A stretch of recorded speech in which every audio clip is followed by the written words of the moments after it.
তিনটার মধ্যে মার্কাজিয়া যারা ওইখানে থেকে দুইজন আর কি আমাদের অনেক চমৎকার খাবার মাওলানা হাসান ভাই খাচ্ছে কাবাব, মাছের কাবাব। না আগে যে লিস্ট ছিল ওই মাঝখানেরটা কই হিসাব করে দিই।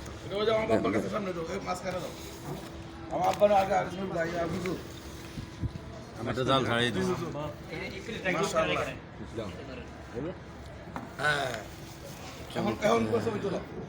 কেমন ছবির কাম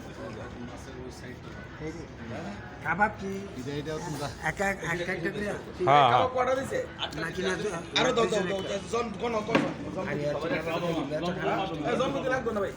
এত কাবাব নষ্ট করে লাভ নেই এটা খাও 1:2 এই যে ছবি তুললো সুন্দর করে। আপনি নেই কেন এই ছবি তুলেছেন ভাই কাবাব 1:2 নেন মানে দুজনে